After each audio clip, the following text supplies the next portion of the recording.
our DNA and the God gene. Now, the God gene hypothesis proposes that human spirituality is influenced by heredity, and that a specific gene called vesicular monoamine transporter, known as the VMAT2 gene, predisposes humans towards spiritual or even mystical experiences. The hypothesis is based on a combination of behavioral, genetic, neurobiological, and psychological studies that must be taken seriously, as certain entities have proposed various ways to actually alter the so-called VMAT2 gene in large populations around the world. But why? When the same studies have proven that the desire to seek or perceive a higher power and spiritual experiences provides an evolutionary advantage by providing individuals with an innate sense of optimism. Isn't that good? Well, let's see what the experts have to say about this.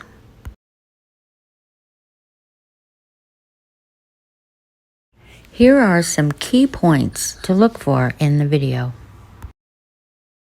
Excuse me, on the left over here, we have individuals who are religious fundamentalists, religious fanatics, and this is the expression, RT-PCR, real-time PCR expression of the VMAT2 gene.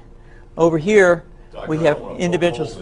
So let me complete. So over here, we have individuals who are not particularly fundamentalist, not particularly religious, and you can see there's a much reduced expression of this particular gene, the VMAT2 gene. Another evidence that supports our hypothesis for the development of this approach. What you see here is by spreading this virus, we're going to eliminate individuals from donning on a bomb vest and going into a market and blowing up the market. So our hypothesis is that these are fanatical people, that they have overexpression of the VMAT2 gene, and that by vaccinating them against this, we'll eliminate this behavior. So we have some very, very remarkable data in this next slide. Here we have two brain scans. These are fMRIs. These are two different individuals with different levels of expression of VMAT2. On top is an individual who's a religious fanatic, an individual, and we've repeated this numerous times, that has high levels of VMAT2. Now, this individual down here who had low levels of the VMAT2 gene, this individual would self-describe as not particularly religious.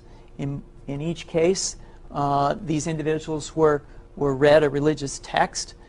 This individual lit up the right middle frontal gyrus, shown here, and that's a part of the brain that's associated with theory of mind. It's a part of the brain that has to do with intents and beliefs and desires.